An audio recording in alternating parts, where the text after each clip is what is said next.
Hello, welcome back, welcome back.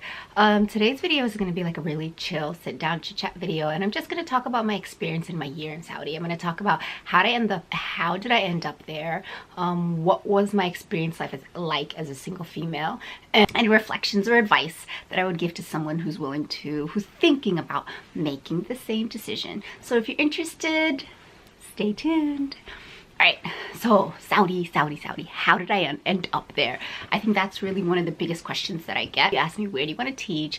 I would have said anywhere in the world but Saudi. But it's funny how life takes you to places that you are at least expecting to go to. So when I was applying, I applied all over. I applied to Singapore, Malaysia, Indonesia. I applied to parts of China. I applied to Qatar. I applied to the UAE. I applied to even Bahrain.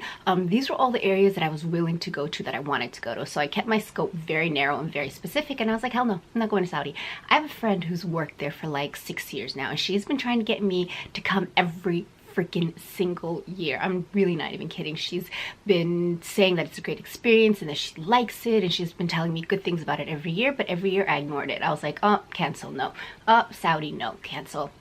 And as I was applying to all these other places, it was like a period of 4 to 5 months. I went to job fairs, I interviewed face to face, I sent my applications out all over the place, and no one was getting back to me. I can tell you I probably sent like 60 plus applications, but no one was getting back to me.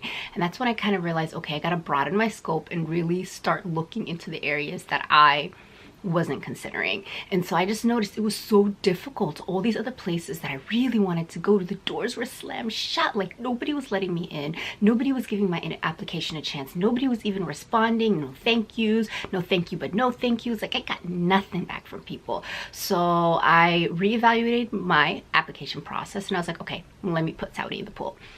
Suck it up. Go ahead, put it in the pool. When life is pushing you in a certain direction and God is showing you some signs, you got to follow those signs. And so what I did, for those of you know, I prayed istikhara. Istikhara is a prayer that we have in Islam that you use before making big decisions. And to paraphrase it, basically you say, oh God, if this decision that I'm making is good for me, make the path to it easy. If it is not good for me, you know, replace it, take it away from me and replace it with something better. So I use that as my signs. Like, whenever I make a decision, I pray this and I go on and I look at it. I'm like, is the path to this thing that I decided easy, or is it difficult? Am I having a hard time, or am I having an easy time? And that's what I use to kind of guide my life, right? So all those other doors, everything was difficult. The difficulty was mounting, and I was like, okay, this isn't the path. But the path to Saudi was so easy. And that's when I realized, okay, this is the best path for me at this time, and this is where God wants to take me. So I started applying, and it was easy. Like, it was crazy how easy it was. The job that I got, I was the third grade teacher. It was literally kind of handed to me on a platter. The interview process was easy. The negotiation process was easy. Every single step that I took for that job ended up being really easy. So I ended up like negotiating crazy. You know, you don't want something, and you're like, who cares, I'm just gonna do whatever I want. Like, my negotiation process was insane, and I pushed them really far, and I got the salary that I wanted, I got the benefits that I wanted, and I was like, okay, Farah.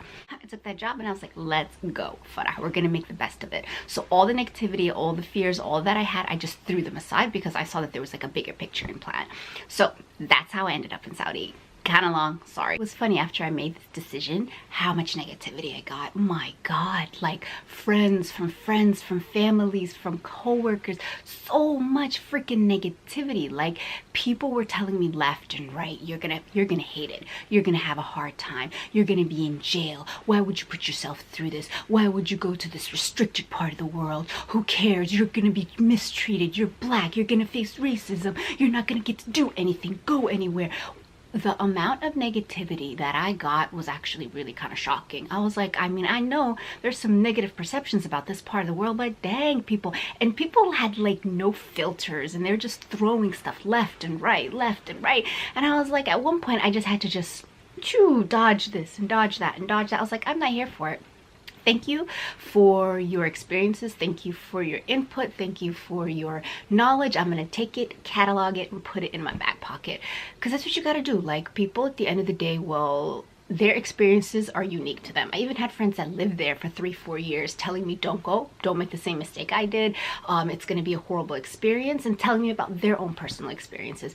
But at the end of the day, you know, you got to take someone else's experiences, someone else's opinions, and catalog it, because it's not going to necessarily be the same thing as what you're going to go through and how you react to things and how you, you know, how you perceive or how things affect you. So I took their advice and I said thank you, and I kept moving. It did not affect my decision in any way, shape, form. And I kind of went in with this attitude that, okay, that's you went through that, I understand that, but hopefully I'll have a better experience. So that's one thing, like if you're thinking about making this decision or thinking of moving to any part of the world, understand that people will have their fears and people will have their opinions, and they're gonna share them with you, but it's not necessarily going to dictate your own personal experiences. So that's something that, like, it was really interesting, the amount of negativity I got, man. It was crazy. What were some things, some concerns that I had before I went?